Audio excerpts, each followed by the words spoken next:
It has finally happened. The search that spanned weeks is over. The Washington Commanders have their man, and it is Daronte Jones, who is the number 2 in Minnesota, the right-hand man to Brian Flores.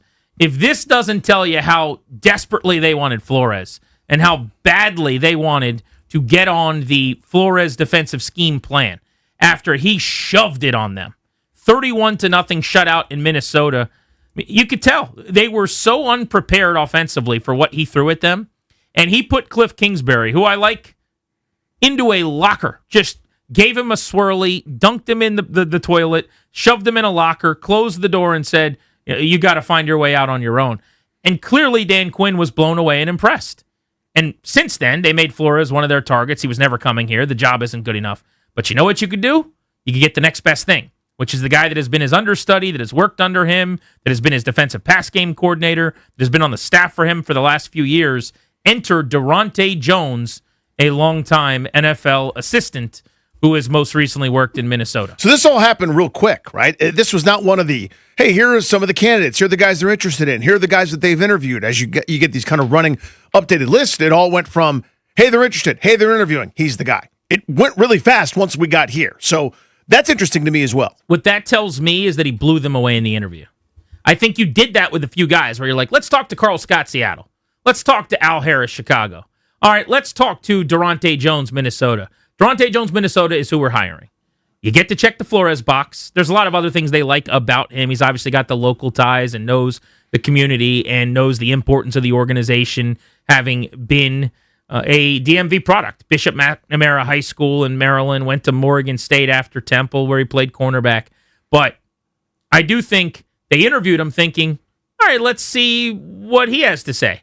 And then you make the phone call leaving that meeting going, we might have just found our guy. I really, really like the cut of his jib. He clearly blew them away. Danny, he's 47 years old. Yeah. And this is one of my big takeaways. Whether you love the hire or you don't, whether you wanted an experienced longtime play caller or a first-timer, set that aside for a second. In a sport where people are getting hired at 28 years old to be a head coach, where Grant Yudinsky's not 30 yet and is getting multiple head coaching interviews because he's cooking in the same kitchen as Liam Cohen, and these offensive guys ascend on a rocket ship like David Blau, there is something prideful to me and something really admirable about a Daronte Jones story arc, where at 47, almost 50 years old, he's going to get a chance to be a coordinator for the first time.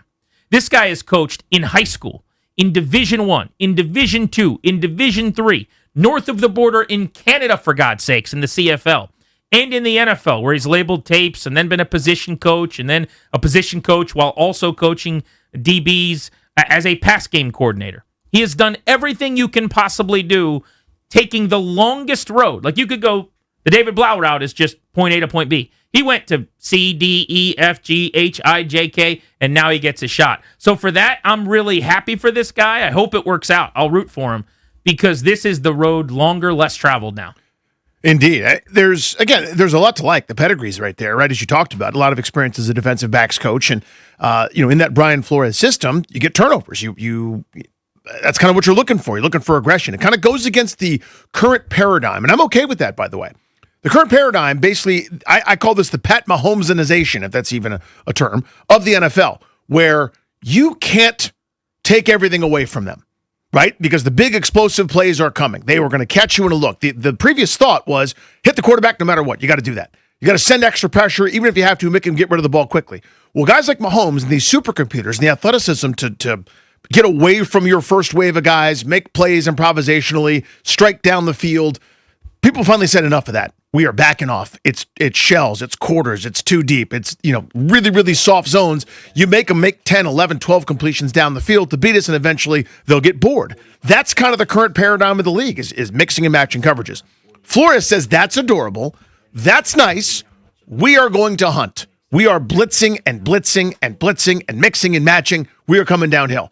All I want is a defense at this point. I'd love to have a great one, but I think that's a pipe dream at this point. It takes kind of, once in a blue moon. It's one of the least sustainable things. It's like relief pitching, where a guy could have a great season, has to get up 80 times, and all of a sudden the next year he's not as good. There's a fluctuation a lot of times with some of these defenses, especially when it comes to creating turnovers. But for Flores, they basically decided, we're going to take something away. We're going to do something that makes you uncomfortable, and we're going to dictate at least a little bit. You could beat us, as teams sometimes will be able to do. But instead, with Washington, not only were they passive, not only could they not create pressure, but they also still give up big plays. If I'm going to give up big plays, I'd like it to be because I'm overly aggressive. I'd like it to be because I'm going to force you into an errant throw or hit the quarterback, force a fumble, jump a route, something to that effect. And there is a philosophy there from the Flores tree that I'm all in favor of seeing. I'd like to see I don't know what his defense is going to look like. Is it going to be exactly the Brian Flores defense? I hope so. I don't think they would hire him to not ask him to run some variation of Flores. But he also coached under Mike Zimmer and under Vance Joseph, and he knows other schemes as well. He was his own DC and play caller at LSU for one season in the SEC. So it's not like he was, calling plays in high school or college at some really low level, D2, D3 or whatever.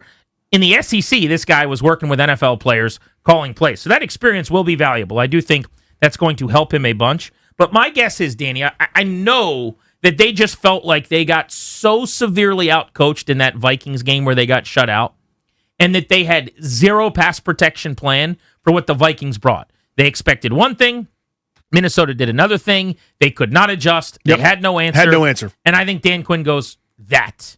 Give me that. And that's what I'm hoping this looks like, which is one of the most aggressive, blitz-happy defenses in the National Football League. But it's how they get to those blitzes in the Flores defense that I am enamored with. It is this idea that everybody's standing at the line of scrimmage, that you got linebackers mugging the A-gap, and basically just a line of defenders standing up. Generally, it's 6 on most plays, but it can be as many as 7 or 8, depending on if an offense is in heavy personnel bunch formation. You don't know who's coming, and you don't know who's going. They're going to run games up front. They're going to loop guys around and run stunts and twists and do this cross dog stuff. You never know on any given play who comes downhill at you and who doesn't when Brian Flores has 6 across the front. And I like that a lot, just to jump in. Again, it's my same philosophy. The best thing you can do is make one thing look like another thing. Yeah. Because now the offense or defense, whoever it is, think of it with offense, things that you and I like. The disguise. The first 2 seconds of a play in a Shanahan scheme looks the same. The snap, the ball's going into the belly of the running back. What is it? Is it a run to that side, or is it a bootleg? Is it a drop back pass? Whatever. The defense has to do what? Stand there and watch. I want the same on the other side, where it looks like this same 2 deep we just saw. It looks like this same wide zone that we just saw. It looks like this, but it's not something totally different. That disguise and that unpredictability is how you can make up for the fact that you don't have 4 animals across the front that can just get you 12 and a half sacks apiece. Here's another reason, though, why I think Dan Quinn really wants to go the Flores route defensively. And this is something that Logan has drilled into my head the more we've talked about Flores all regular season, but also into this search. I think that the Flores defense, more than most of the schemes in the NFL that are really good right now, does not take nearly as much talent as the others. The more talented you are, the better it's going to be. I always want better players. So yes, if you don't have a Van Ginkel on the edge, who's an uber athletic guy going up the ladder, reads screens better than anybody, you're not going to pick off as many screens or blow up as many of those plays. It's really good to have a piece like that. You'll want Harry the Hitman, Harrison Smith on the back end in the secondary, moving around, making plays, blowing people up, intercepting passes. Yes, good football players help. But if you want to comp Mike McDonald, who I love, who we've been singing the praises of for 48 hours, head coach and defensive mastermind of Seattle, that's a great defense conceptually. Danny, you need to have really, really good players to run that defense. He rushes 4 almost every single play.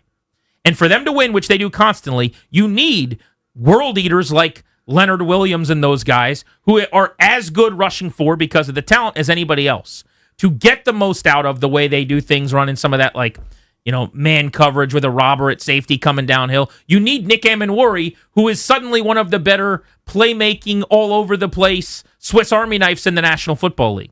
In this Minnesota Flores defense, it masks deficiencies a lot more. And I've bounced this off of people, quarterbacks and coaches and play callers, to see if they agree. And to a man, they all have. They're like, yeah, absolutely. Because of the way you can call, because of the aggressiveness, basically you don't need to be as talented. Now, the goal should be to have an offseason like New England did last year. Go get me Milton Williams up front. Go get me Carl Davis at corner. Go get me Robert Spillane at linebacker, go get me Harold Landry on the edge, and make my defense that was bad really, really good. But in the meantime, this helps bridge that gap. And I'm quite sure that's something that's been on Dan Quinn's mind as well when he looks at his personnel and goes, we don't have guys. Yeah. We got Daron Payne and what exactly? Yeah, this is my Greg Williams philosophy. I saw Warwick Holdman and Pearson Prelu and a bunch of guys that you don't care about have a top 10 defense. You're not going to be great without some of the hunters you're talking about. You're not going to be great without, Hall of Fame defensive end or world beater cornerback or, leave this guy on an island, whatever, or, superstar linebacker, but you can be just fine. You can be solid. And I saw that when I remember there was a year, their defense was pretty good, and Sean Springs, the cornerback, led them in sacks on some of those corner blitzes that Greg Williams dialed up. That's always been my defensive philosophy is you can be just fine if everybody's accountable and knows where they're supposed to be and does the job. That's kind of what this is, plus that level of aggressiveness. Again, I'm so tired of the you don't take anything away defense. Like if you could, think about those Dan Quinn Dallas defenses. You could move the ball against them. You could score against them, but they were going to get some turnovers. At least that's something, right? I mean, if you are going to limit some of the big plays or limit some of the big yards, but you don't get turnovers, that's fine too. This defense here over the last couple of years didn't take it away, gave up tons of points and tons of yards without creating any pressure. It's the worst possible combination. So as long as one fader goes up at a minimum, fine by me. That's where I'm at. I mean, it's to the point. It used to be the way I felt about special teams. Just don't screw me. Just don't have that terrible, fumbled punt or block punt or field goal block or whatever. The bare minimum. I'd love for the special teams to get to the point where they win games. That's where I'm at with the defense now. Just don't screw me. Just be regular bad. Be lower middle of the pack before you get to 25. Somewhere in there, and we'll be a lot better off. There was not a hire they could have made as a new defensive coordinator that I would have disliked when it was announced. Frankly, there was nothing they could have done with any of the guys that have been named, right? Whether it was Patrick Graham, who's the long time, I've done this before, been around the block, had some top 10 defenses choice, or it was one of the first timers. Like I would have been jacked up about Carl Scott just because you're in Seattle right now. Yep. Or Al Harris because of the takeaways last year. Daronte Jones, who's frankly not a name that has been on my radar in any way until 24 hours ago when we first heard he was interviewing with the team. I'm fine with this too. Like I am even interested in this because I love the Flores concept.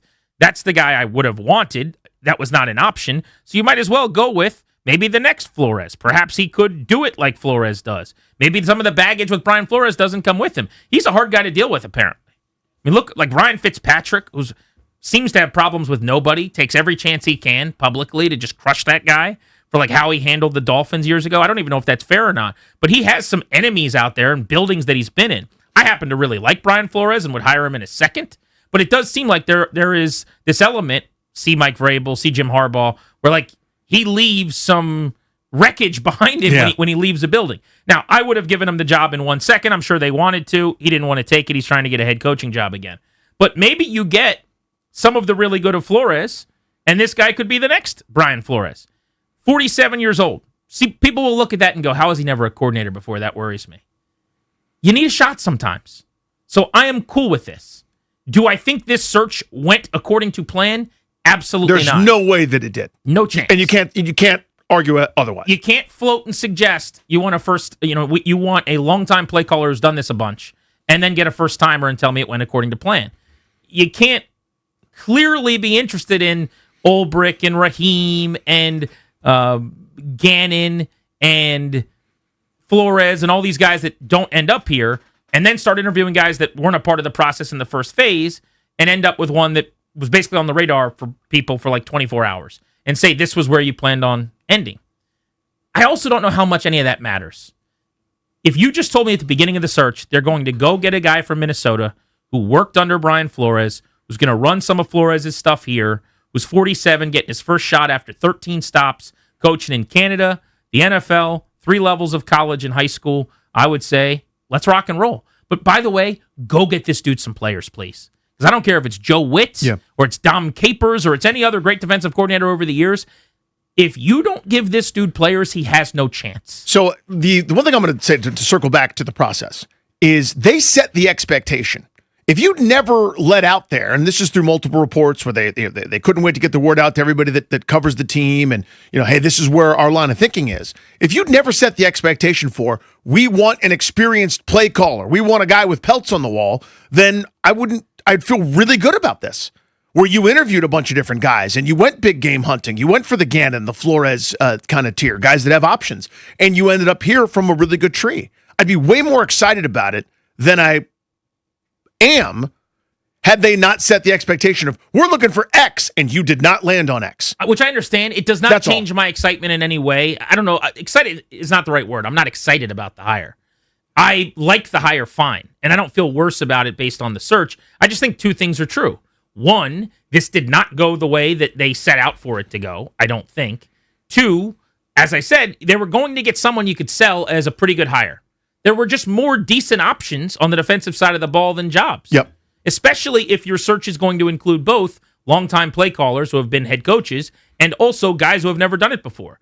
Because most teams in their building have someone they really like as an ascending option. There's probably 15 or 18 guys that are really good assistant right-hand men to great coordinators. I don't know who Jim Schwartz is in Cleveland, but that guy is an example, right? A lot of teams have that type of person. So if those candidates, plus all the guys that have been DCs, are out there, it's a game of musical chairs, and there's a lot more people than there are seats.